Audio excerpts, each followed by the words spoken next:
तं हा दयालो सीतापतेरुचिरकुण्डलशोभिवक्त्र भक्तार्पिदाहक मनोहर रूपधारिन् मां बन्धनात् सपदि मोचय मा विलम्बम बोलो सियावर रामचंद्र भगवान की जय। गायत्री माता की जय। सभी भाई बहनों को नमन। परम पूज्य गुरुदेव वंदनीय माता जी की दिव्य चेतना को नमन करते हुए आप सब भाई बहनों को प्रणाम।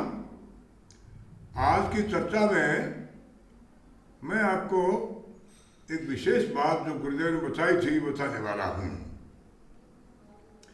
भगवान की जो भक्ति अपन करते हैं उसके 3 प्रकार हैं।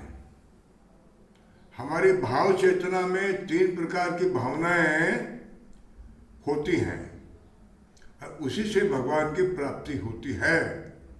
नहीं तो जीवात्मा जन्म मरण में 84 लाख में चक्कर काटती रहती है। और इसके लिए 3 शब्द हैं निर्धारित। नंबर 1 विश्वास, नंबर 2 श्रद्धा और नंबर 3 निष्ठा। ये 3 शब्द हैं। हम इनको जानते हैं, सुनते हैं, लेकिन इसका भाव कम समझते हैं कि विश्वास में और श्रद्धा में और निष्ठा में क्या अंतर है। ईश्वरी चेतना में भगवान की भक्ति में ये 3 शब्द विशेष काम आते हैं हमारे व्यवहार में, हमारे चिंतन में। विश्वास क्या है?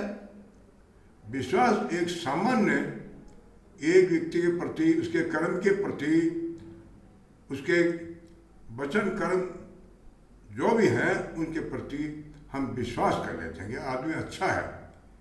विश्वास हमारे कुत्ते में भी हो सकता है। कुत्ता हमारा कभी गड़बड़ नहीं करेगा। हमें ज़मीन पर भी विश्वास हो जाता है, हमारी ज़मीन अच्छा फसल देती है।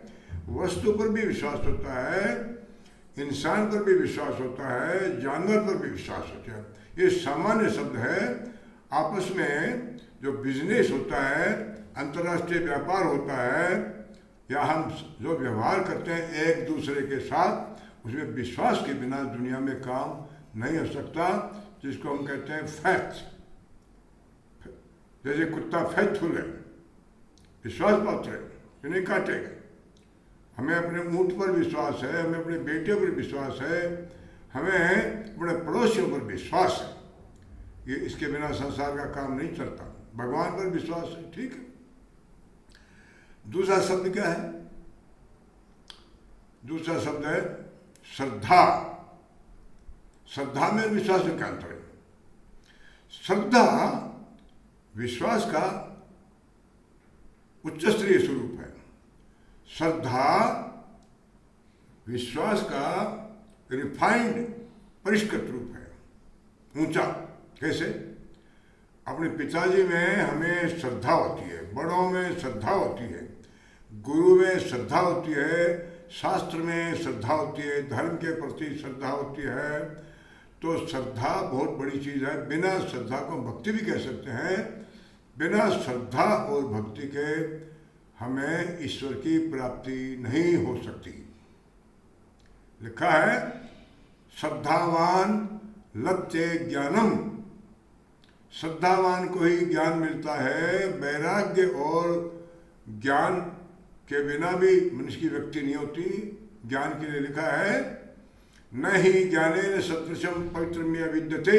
संसार में गीता में लिखा है ज्ञान के मकान है अर्जुन, कोई चीज़ दुनिया में पवित्र नहीं है। लेकिन ज्ञान मिले कैसे? तो ज्ञान और वैराग्य, संसार से मोह नहीं होना, इनकी माँ है भक्ति और श्रद्धा। बिना श्रद्धा और भक्ति के ज्ञान की प्राप्ति नहीं हो सकती। और अथर्ववेद में लिखा है ऋचे ज्ञानान न मुक्ति। बिना ज्ञान के मुक्ति नहीं हो सकती। अब ज्ञान कैसे मिले? इसके लिए श्रद्धा की आवश्यकता, अटूट श्रद्धा अपने गुरु में, शास्त्रों में, भगवान में, मंदिरों में, धर्मशास्त्रों में, गौ माता में, गंगा माता में। सब लोग अपने अपने धर्म के प्रति श्रद्धावान होते हैं। इस्लाम में हमारे मुसलमान भाइयों की श्रद्धा होती है और गुरु ग्रंथ साहब में सिख भाइयों की होती है, ऐसे ही हर व्यक्ति की श्रद्धा ईश्वरीय चेतना से जुड़ी है। अब आती निष्ठा। निष्ठा क्या है? निष्ठा इन दोनों का सुपर रूप है, उच्च स्तरीय, यानी परिपक्व। जैसे इंग्लिश में आता है गुड, बेटर, बेस्ट। गुड माने अच्छा, बेटर माने उससे अच्छा, और बेस्ट माने सबसे अच्छा। तो निष्ठा जो है वो इतनी परिपक्व होती है कि जिसमें एक बार निष्ठा होगी वो बदल नहीं सकती, चेंजेबल नहीं है।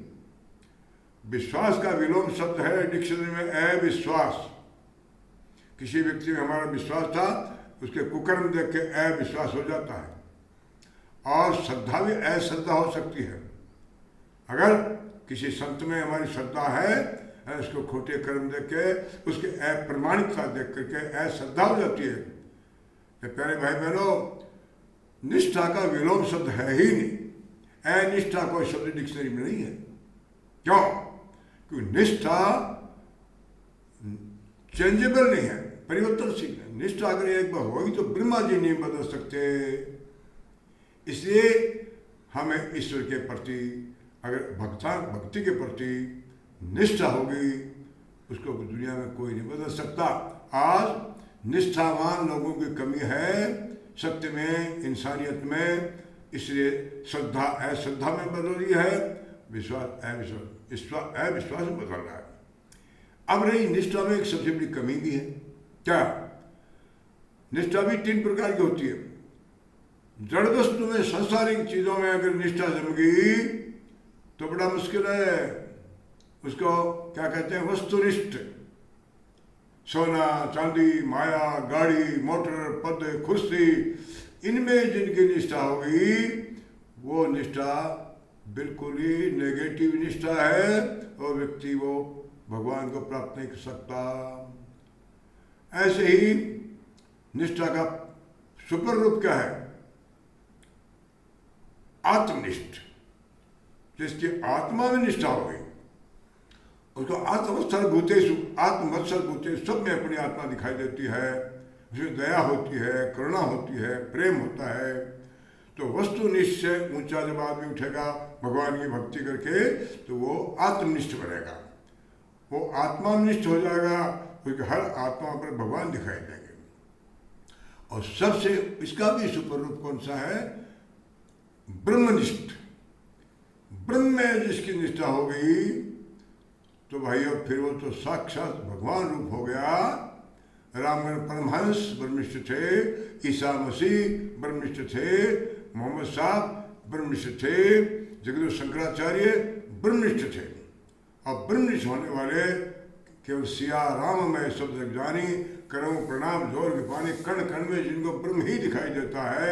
एक को ब्रह्म, द्वितीय नास्ति, केवल ब्रह्म है, कुछ दिखाई नहीं देता, वो सबसे ऊंची अवस्था है।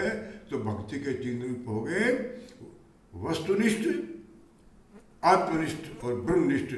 तो वह भगवान से ये प्रार्थना करते हैं कि हम सबकी भारत के अंदर लोग ब्रह्मनिष्ठ थे, ब्रह्म ऋषि कहलाते हैं वो, और वो धर्म और मर्यादाओं का पालन करने के लिए, संसार का निर्माण करने के लिए, दुष्प्रवृत्तियों को, बुराइयों को दुनिया से दूर करने के लिए वो कण कण में ब्रह्म देख करके सेवा भाव में लग जाते हैं, पूरा जीवन सेवा में ही बिता देते हैं। उन्हीं से अंत में उनकी आत्मा ब्रह्म में पहुंच जाती है। दुनिया में ब्रह्मनिष्ठ बहुत कम होते हैं, आत्मनिष्ठ हो जाए तो बहुत बड़ी बात है। आज 99.9% जो लोग हैं वो वस्तुनिष्ठ हैं, चाहे वो राष्ट्रपति है, चाहे प्रधानमंत्री है, चाहे बाबा महात्मा लोग हैं। ये मेरा मठ, ये मेरा घर, ये मेरी गाड़ी, जिसकी वस्तुओं में, वर्ल्डली थिंग्स, सांसारिक वस्तुओं में जिनकी निष्ठा है वो वस्तुनिष्ठ हैं, उन जन्म मृत्यु में चक्र काटते ही रहते हैं।